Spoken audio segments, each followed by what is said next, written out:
All right, friends. So day 10 of open practice just wrapped up yesterday. And going in, everybody figured this camp was just going to keep rolling the way it had been. Same names holding steady, same battles still up in the air.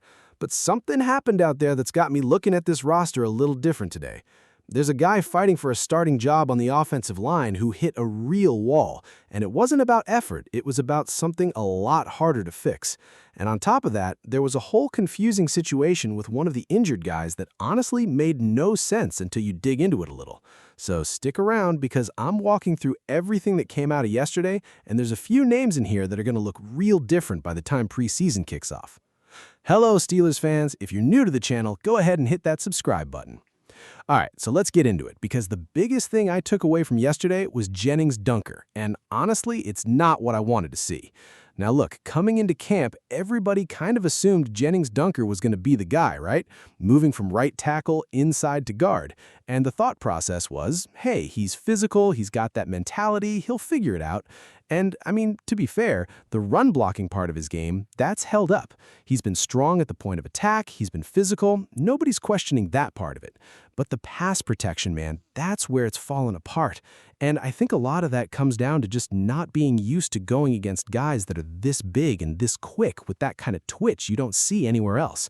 And honestly, moving from tackle to guard, people act like that's just a simple little bump inside, like you just slide over one spot and you're good.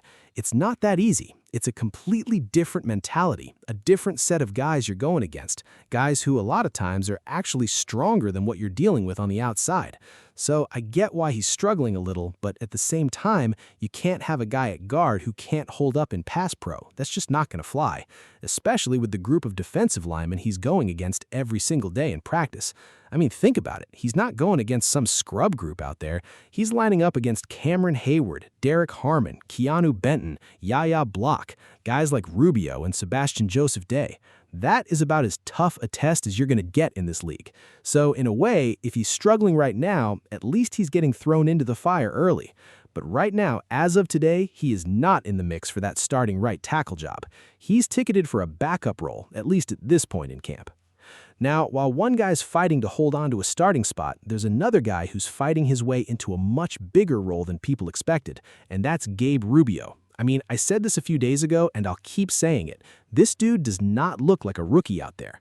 He looks like a guy that's not satisfied just making the roster. He wants to be in that rotation. He wants real snaps. And that's the separator right there, because you look at Logan Lee, and it's not that Logan Lee is but he's not out there carrying himself like a guy demanding playing time the way Gabe Rubio is. And look, we're still early, there's a long way to go before final roster decisions get made. But from what I've seen so far, Gabe Rubio has straight up passed Logan Lee on that depth chart. And I think part of why people are buying into him is because he's got that mean streak to him, like a bit of a bully out there. And honestly, that's exactly what this front needs. You look at Yaya Block, and I'll say this, he's made a real jump from year 1 to year 2. His pad level's still a little high at times, sure, but he's turned into the kind of guy in the middle that eats up 2 blockers and doesn't get moved, which is something this defense has needed for a while now.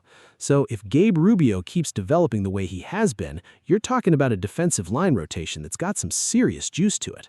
And speaking of guys fighting to just make this football team, let's talk about Brandin Smith, because I think he's got a real shot here. Now, obviously, Ben Skowronek is going to be on this roster no matter what. That's basically locked in.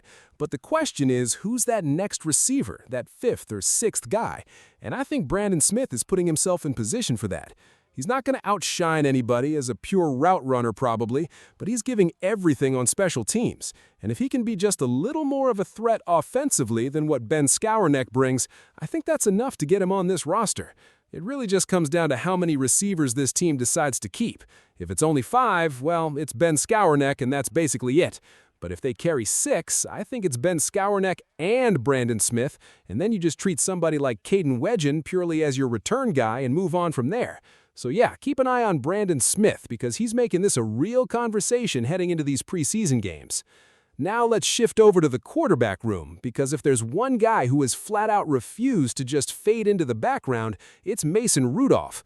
I mean, there was a real narrative out there that Mason Rudolph was just going to be an afterthought this camp, that people already had him written off, maybe even traded before the season started. That is not what's happening. Mason Rudolph is not letting go of that QB2 job, not even a little bit. And look, I know a lot of folks out there are saying Will Howard has outplayed him, but that's just not what I'm seeing, and it's not what Mike McCarthy is seeing either. When Mike McCarthy got asked point blank who's impressed him most out of everybody in camp, he didn't hesitate. He said Mason Rudolph. And I don't think Mike McCarthy has any real reason to just make that up.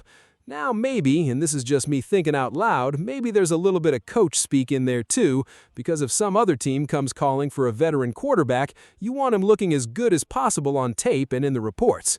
But even so, Mason Rudolph is doing his job, and he's doing it well enough that he's making this a legitimate battle.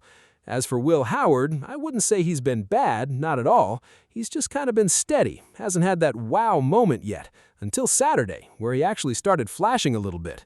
And Drew Allar, that's a guy who's got both sides to him right now. Flashes where you see that arm talent and you go, okay, I see it. And then other throws where you're just shaking your head wondering what he was even looking at.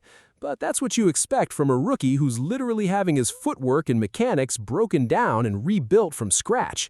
So Thursday is going to be big for all three of these guys, and I mean that.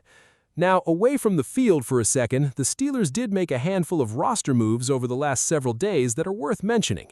They waived tight end J.J. Galbraith and wide receiver Perry, and then turned around and signed Cornell Powell and wide receiver Isaiah Winstead. On top of that, they also waived Colton Dowell and offensive tackle Lorenzo Thompson. Now, most of these guys are camp bodies, guys just trying to round out the numbers, but I always think it's worth pointing out because it shows you the churn that's constantly happening this time of year, even with names that never end up mattering much in the grand scheme of things.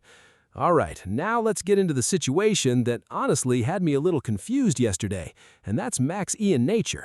So before practice even started, Mike McCarthy comes out and says Max Iheanachor is not going to practice. And on top of that, there's no real timetable for when he's coming back. Okay, fine, that's the expectation going in.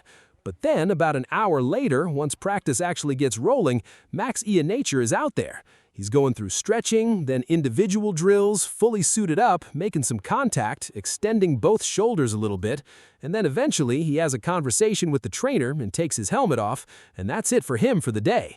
Now, I don't know exactly what happened there, whether there was some kind of miscommunication on whether he was even supposed to dress out, but here's the thing. If a guy is out there in full pads doing individual drills, I don't see him being that far away from getting back to full speed. So even with the confusion, I actually take that as a pretty encouraging sign for where Max Iheanachor is at, and that obviously matters a lot for how this offensive line picture is going to look once he's fully back in the mix. And it wasn't just him either. There were a few other guys working their way back into things. Brisker was out there doing some light individual work, not team drills yet, but progress. Eli Heidenreich was back out there too, and Stephen Jones finally got back onto the field as well. None of these guys are doing full team reps yet, but just seeing them out there running individual drills is a step in the right direction after being sidelined. Now, on the other side of that, Brandin Echols is still very much banged up. He was seen in the boot, and from what I saw, nothing's really changed with him. I'd expect him to be out for a little while longer here, so that's one situation worth keeping an eye on as the days go on. Now, yesterday also had a bit of a strange vibe to it because it really felt like a vet rest day for some guys. You had Keanu Benton still walking around with that big wrap on his hands, so we don't quite know what's going on there yet. But then you also had Cameron Hayward and TJ Watt both sitting out, and Michael Pittman Jr. and DK both didn't practice either. Now, I'll be honest, when I saw Michael Pittman Jr. and DK walk off together, my first thought was, uh-oh, here we go.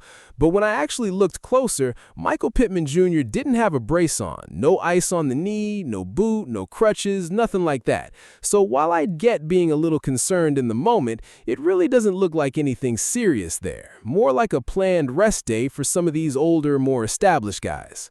And then, on top of all that roster stuff, the weather decided to get involved too. Practice started outside like normal, and about 40 minutes in, bad weather rolled through and forced everybody inside.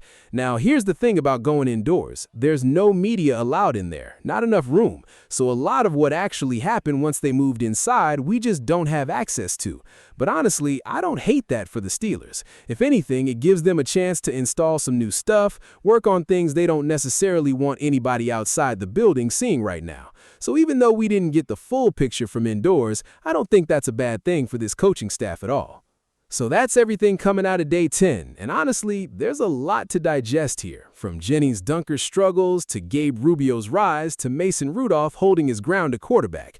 Thursday's game is going to tell us a whole lot more, so make sure you're locked in for that. Let me know down in the comments who you're most excited to watch on Thursday. Appreciate y'all watching, and I'll catch you in the next one.